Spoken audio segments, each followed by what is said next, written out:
Hello, Ian here, and welcome back to another enchanting episode of Sleepbound. Tonight, we're diving into Chapter 6 of the Neverending Story by Michael Ende. Get ready for a cozy, whimsical journey as Atreyu enjoys some well-deserved rest with the quirky gnomes, Engiwook and Urgle, before learning about the challenging gates he'll need to pass to reach the Southern Oracle. Grab your blankets, settle in, and let the magic unfold. Sweet dreams. Falkor was still sound asleep when Engiwook brought Atreyu back to the gnome's cave. In the meantime, Urgle had moved the little table into the open and put on all sorts of sweets and fruit and herb jellies. There were also little drinking cups and a pitcher of fragrant herb tea. The table was lit by 2 tiny oil lamps. "Sit down," Urgle commanded. "Atreyu must eat and drink something to give him strength. Medicine alone is not enough." "Thank you," said Atreyu. "I'm feeling fine already." "No backtalk," Urgle snapped. "As long as you're here, you'll do as you're told. The poison in your body has been neutralized, so there's no reason to hurry, my boy. You've all the time you need. Just take it easy." "It's not on my account," said Atreyu, "but the childlike empress is dying. Even now, every hour may count." "Rubbish," the old woman grumbled. "Haste makes waste. Sit down, eat, drink." "Better give in," Engiwook whispered. "I know the woman from A to Z. When she wants something, she gets it. Besides, you and I have a lot to talk about." Atreyu squatted cross-legged at the tiny table and fell to. Every bite and every swallow made him feel as if warm, golden life were flowing into his veins. Only then did he notice how weak he had been. Bastian's mouth watered. It seemed to him that he could smell the aroma of the gnome's meal. He sniffed the air, but of course it was only imagination. His stomach growled audibly. In the end, he couldn't stand it any longer. He took his apple and the rest of his sandwich out of his satchel and ate them both. After that, though far from full, he felt a little better. Then he realized that this was his last meal. The word last terrified him. He tried not to think of it. "Where do you get all these good things?" Atreyu asked Urgle. "Ah, Sonny," she said. "It takes lots of running around to find the right plants. But this knuckle-headed Engiwook of mine, insists on living here because of his all-important studies. Where the food is to come from is the least of his worries." "Woman," said Engiwook with dignity, "how would you know what's important and what isn't? Be off with you now, and let us talk."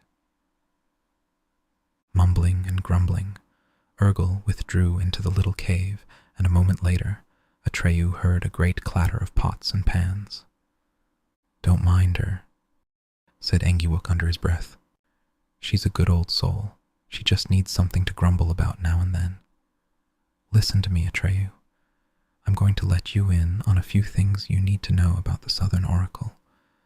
It's not easy to get to Uyulala.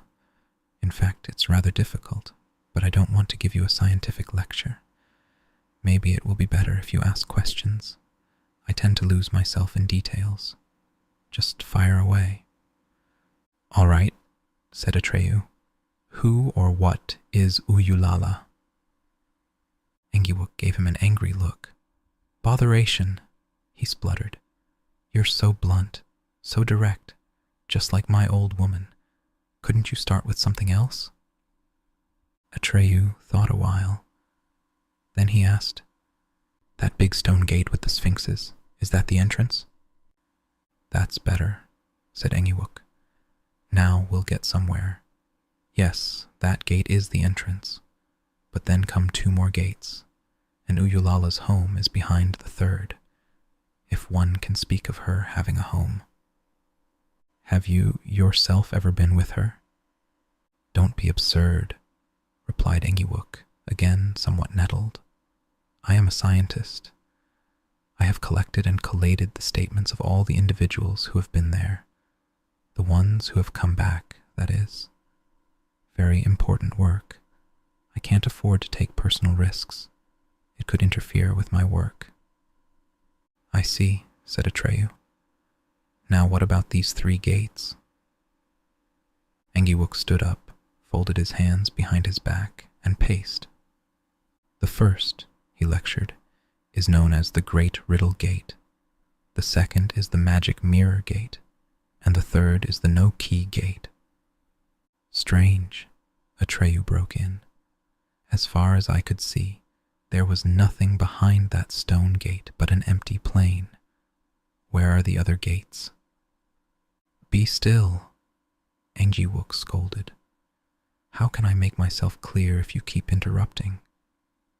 It's very complicated. The second gate isn't there until a person has gone through the first, and the third isn't there until the person has the second behind him, and Uyulala isn't there until he has passed through the third. Simply not there. Do you understand? Atreyu nodded, but preferred to say nothing for fear of irritating the gnome. Through my telescope, you have seen the first, the Great Riddle Gate, and the 2 Sphinxes. That gate is always open. Obviously, there's nothing to close. But even so, no one can get through. Here Engiwook raised a tiny forefinger, unless the Sphinxes close their eyes. And do you know why? The gaze of a Sphinx is different from the gaze of any other creature. You and I and everyone else. Our eyes take something in. We see the world. A Sphinx sees nothing. In a sense, she is blind. But her eyes send something out. And what do her eyes send out? All the riddles of the universe. That's why these Sphinxes are always looking at each other, because only another Sphinx can stand a Sphinx's gaze. So try to imagine what happens to one who ventures into the area where those 2 gazes meet. He freezes to the spot, unable to move until he has solved all the riddles of the world. If you go there, you'll find the remains of those poor devils.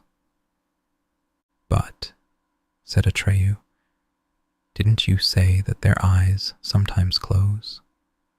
Don't they have to sleep now and then? Sleep? Engiwook was shaken with giggles.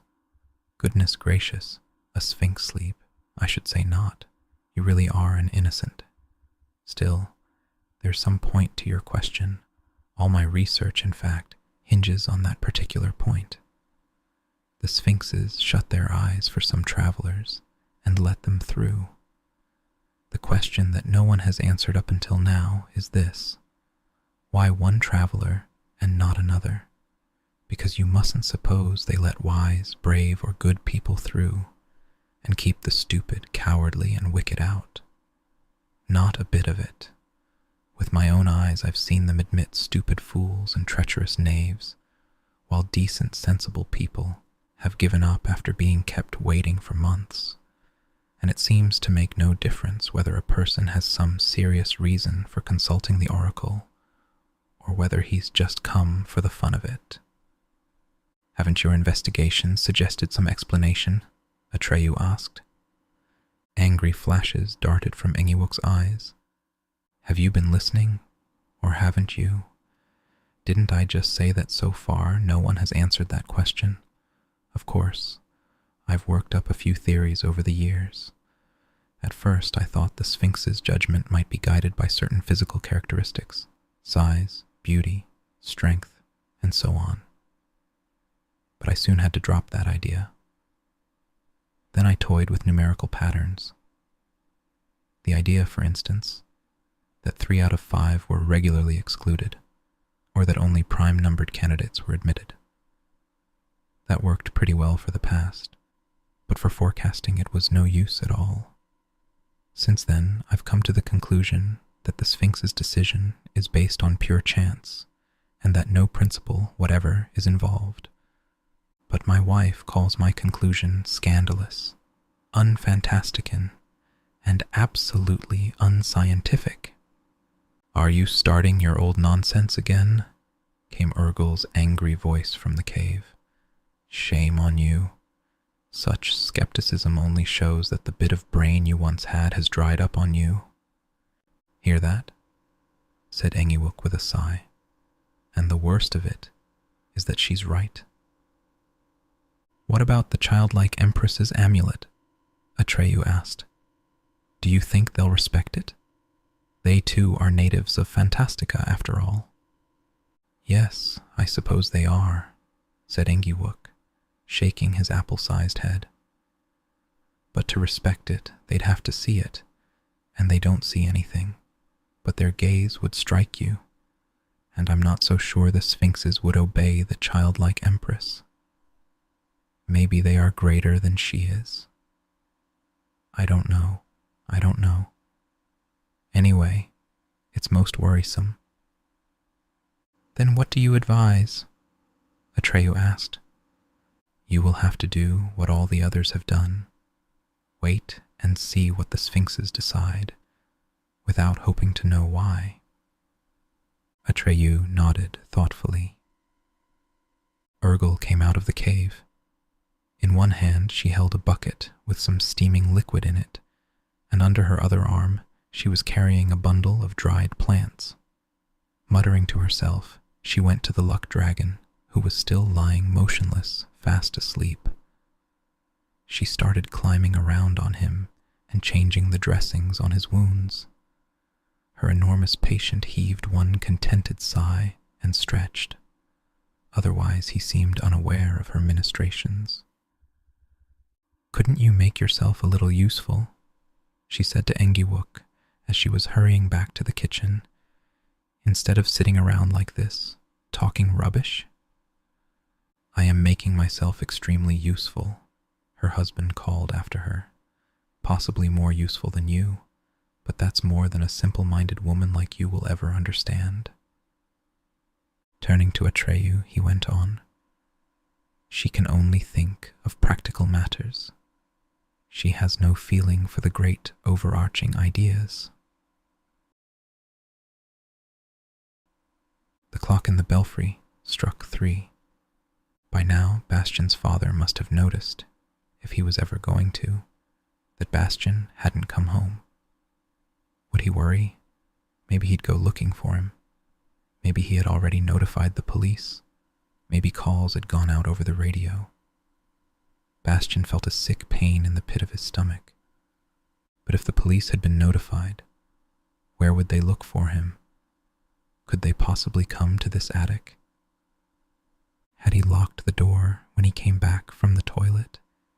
He couldn't remember. He got up and checked. Yes, the door was locked and bolted. Outside, the November afternoon was drawing to a close. Ever so slowly, the light was failing. To steady his nerves, Bastian paced the floor for a while. Looking about him, he discovered quite a few things one wouldn't have expected to find in a school. For instance, a battered old Victrola with a big horn attached. God only knew when and by whom it had been brought here. In one corner, there were some paintings in ornate gilt frames. They were so faded that hardly anything could be made out. Only here and there, a pale, solemn-looking face that shimmered against a dark background. And then there was a rusty, 7-armed candelabrum, still holding the stumps of thick wax candles, bearded with drippings. Bastian gave a sudden start, for looking into a dark corner, he saw someone moving. But when he looked again, it dawned on him that he had only seen himself, reflected in a large mirror that had lost half its silvering. He went closer and looked at himself for a while. He was really nothing much to look at, with his pudgy build and his bow legs and pasty face. He shook his head and said aloud, "No." Then he went back to his mats. By then it was so dark. By then it was so dark that he had to hold the book up to his eyes.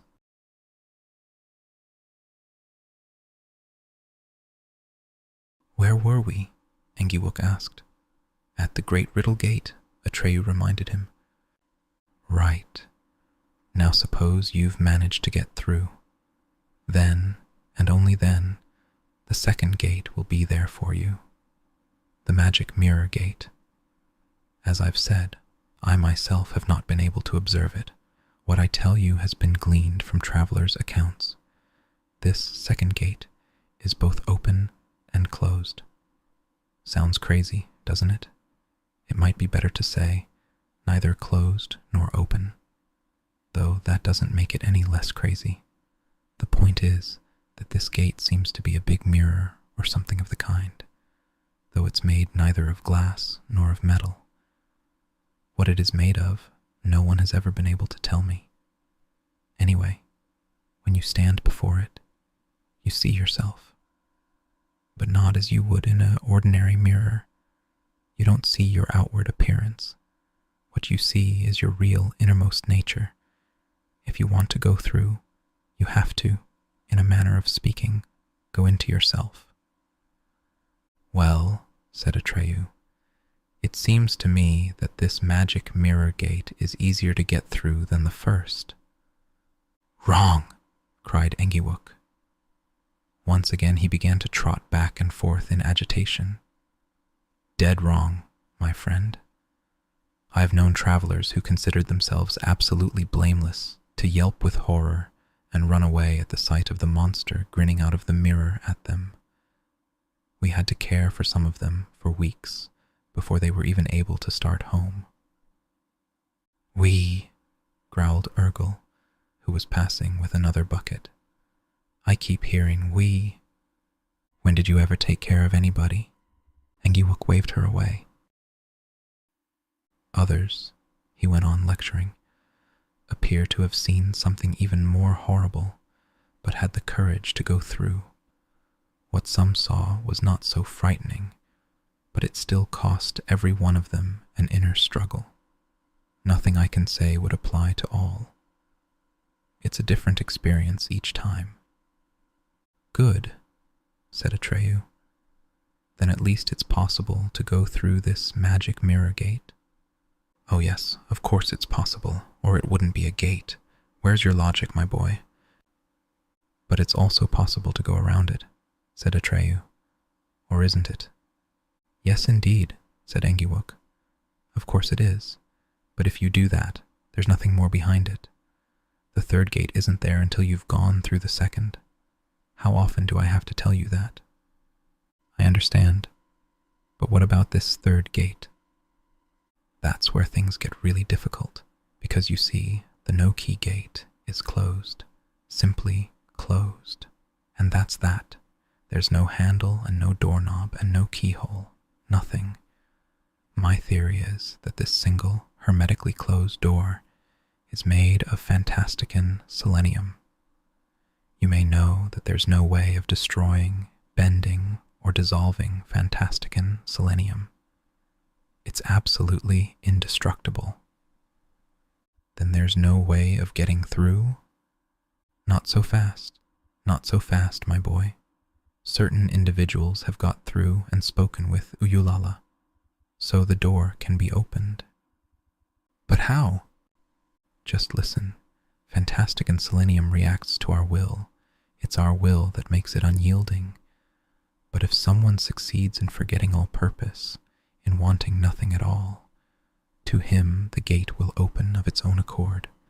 Atreyu looked down and said in an undertone, "If that's the case, how can I possibly get through? How can I manage not to want to get through?" Engiwook sighed and nodded and sighed. "Just what I've been saying. The no-key gate is the hardest." "But if I succeed after all," Atreyu asked, "will I then be in the Southern Oracle Yes, said the gnome. But who or what is Uyulala? No idea, said the gnome, and his eyes sparkled with fury. None of those who have reached her has been willing to tell me. How can I be expected to complete my scientific work if everyone cloaks himself in mysterious silence? I could tear my hair out, if I had any left. If you reach her, Atreyu, will you tell me? Will you? One of these days, my thirst for knowledge will be the death of me, and no one is willing to help. I beg you, promise you'll tell me. Atreyu stood up and looked at the great riddle gate, which lay bathed in moonlight. I can't promise that, Engiwook, he said softly, though I'd be glad to show my gratitude. But if no one has told you who or what Uyulala is, there must be a reason. And before I know what that reason is, I can't decide whether someone who hasn't seen her with his own eyes has a right to know. In that case, get away from me, screamed the gnome, his eyes literally spewing sparks. All I get is ingratitude. All my life I wear myself out trying to reveal a secret of universal interest, and no one helps me. I should never have bothered with you. With that, he ran into the little cave, and a door could be heard slamming within. Urgal passed Atreyu and said with a titter, "The old fool means no harm, but he's always running into such disappointments with this ridiculous investigation of his. He wants to go down in history as the one who has solved the great riddle, the world-famous gnome Engiwook. You mustn't mind him." "Of course not," said Atreyu. "Just tell him I thank him with all my heart for what he has done for me, and I thank you too. If it's allowed, I will tell him the secret, if I come back." "Then you're leaving us?" Urgal asked. "I have to," said Atreyu. "There's no time to be lost. Now I shall go to the oracle. Farewell, and in the meantime, take good care of Falkor, the luckdragon." With that, he turned away and strode toward the great riddle gate. Urgal watched the erect figure with the blowing cloak vanish among the rocks and ran after him, crying, "Lots of luck, Atreyu." But she didn't know whether he had heard or not. As she waddled back to her little cave, she muttered to herself, "He'll need it all right. He'll need lots of luck." Atreyu was now within 50 feet of the great stone gate. It was much larger than he had judged from a distance. Behind it lay a deserted plain. There was nothing to stop the eye, and Atreyu's gaze seemed to plunge into an abyss of emptiness. In front of the gate, and between the two pillars, Atreyu saw only innumerable skulls and skeletons, all that was left of the varied species of fantasticans who had tried to pass through the gate but had been frozen forever by the gaze of the Sphinxes. But it wasn't these gruesome reminders that stopped Atreyu. What stopped him was the sight of the Sphinxes. He had been through a good deal in the course of the great quest. He had seen beautiful things and horrible things, but up until now, he had not known that one and the same creature can be both, that beauty can be terrifying. The two monsters were bathed in moonlight, and as Atreyu approached them, they seemed to grow beyond measure. Their heads seemed to touch the moon, and their expression, as they looked at each other, seemed to change with every step he took. Currents of a terrible, unknown force flashed through the upraised bodies, and still more through the almost human faces. It was as though these beings did not merely exist, in the way marble, for instance, exists, but as if they were on the verge of vanishing, but would recreate themselves at the same time. For that very reason they seemed far more real than anything made of stone. Fear gripped Atreyu. Fear not so much of the danger that threatened him as of something above and beyond his own self. It hardly grazed his mind that if the Sphinx's gaze should strike him, he would freeze to the spot forever. No, what made his steps heavier and heavier, until he felt as though he were made of cold grey lead, was fear of the unfathomable, of something intolerably vast. Yet he went on. He stopped looking up. He kept his head bowed and walked very slowly, foot by foot, towards the stone gate. Heavier and heavier grew his burden of fear. He thought it would crush him, but still he went on. He didn't know whether the Sphinxes had closed their eyes or not. Would he be admitted? Or would this be the end of his great quest? He had no time to lose in worrying. He just had to take his chances. At a certain point, he felt sure that he had not enough willpower left to carry him a single step forward.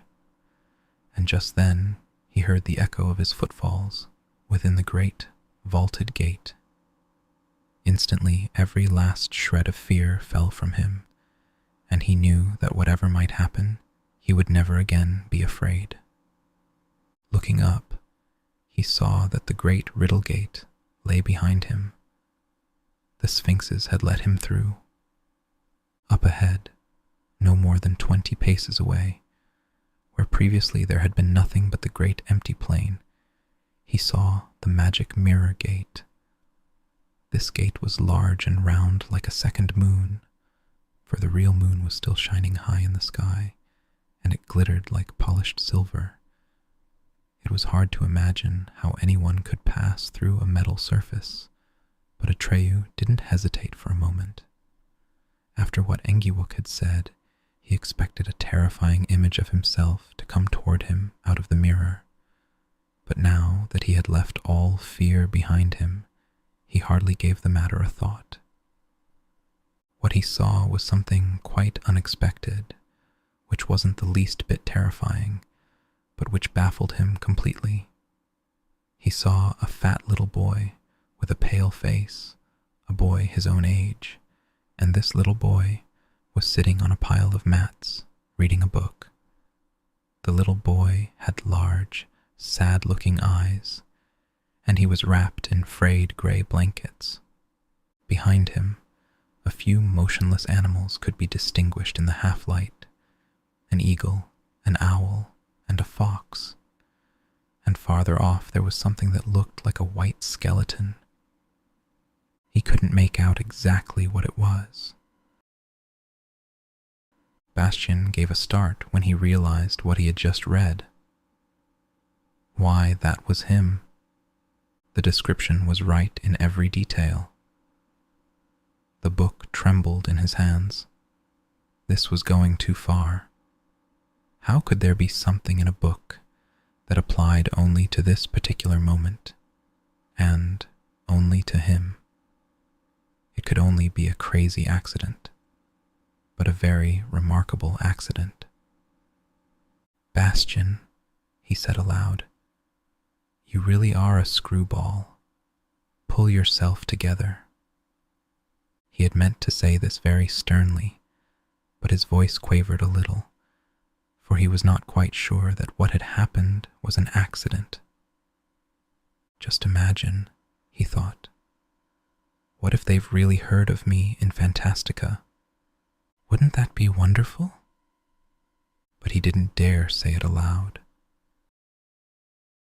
A faint smile of astonishment played over Atreyu's lips as he passed into the mirror image. He was rather surprised that he was succeeding so easily in something that others had found insuperably difficult. But on the way through, he felt a strange, prickly shudder. He had no suspicion of what had really happened to him. For when he emerged on the far side of the magic mirror gate, he had lost all memory of himself, of his past life, aims, and purposes. He had forgotten the great quest that had brought him there, and he didn't even know his own name. He was like a newborn child. Up ahead of him, only a few steps away, he saw the no-key gate, but he had forgotten its name, and forgotten that his purpose in passing through it was to reach the Southern Oracle. He had no idea why he was there, or what he was supposed to do. He felt light and cheerful, and he laughed for no reason, for the sheer pleasure of it. The gate he saw before him was as small and low as a common door, and stood all by itself, with no walls around it, on the empty plain, and this door was closed. Atreyu looked at it for a while. It seemed to be made of some material with a coppery sheen. It was nice to look at, but Atreyu soon lost interest. He went around the gate and examined it from behind, but the back looked no different than the front, and there was neither handle nor knob nor keyhole. Obviously, this door could not be opened, and anyway, why would anyone want to open it, since it led nowhere and was just standing there? For behind the gate there was only the wide, flat, empty plain. Atreyu felt like leaving.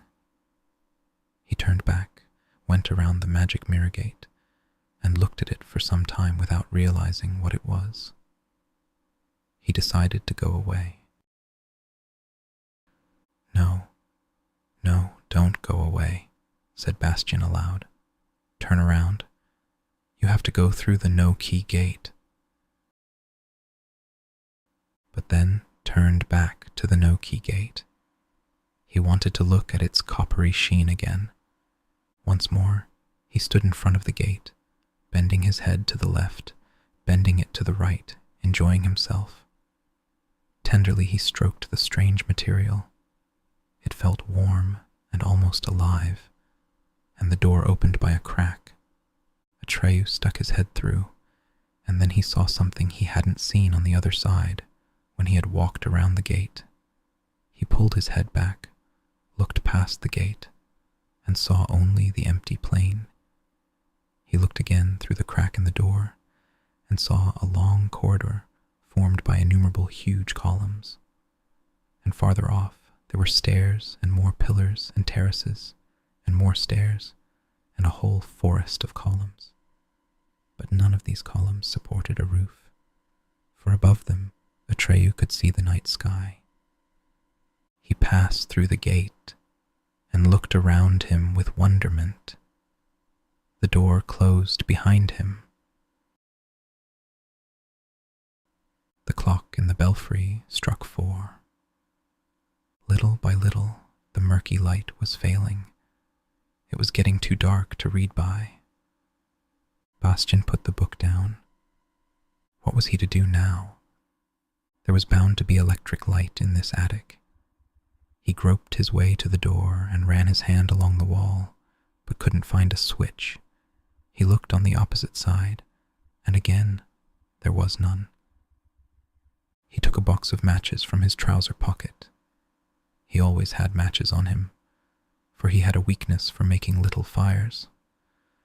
But they were damp, and the first 3 wouldn't light. In the faint glow of the 4th, he tried to locate a light switch, but there wasn't any. The thought of having to spend the whole evening and night here in total darkness gave him the cold shivers. He was no baby, and at home or in any other familiar place, he had no fear of the dark. But this enormous attic with all these weird things in it was something else again. The match burned his fingers and he threw it away. For a while, he just stood there and listened. The rain had let up, and now he could barely hear the drumming on the big tin roof. Then he remembered the rusty, 7-armed candelabrum he had seen. He groped his way across the room, found the candelabrum, and dragged it to his pile of mats. He lit the wicks in the thick stubs, all 7, and a golden light spread. The flames crackled faintly and wavered now and then in the draught. With a sigh of relief, Bastian picked up the book. That's where we'll end our story for tonight. Thank you for letting me join you on your way to sleep. If If you liked our time together, there are many more stories in previous episodes to help you drift off. As we finish tonight's tale, I wish you a peaceful night and restful sleep. Good night. Until next time, rest well.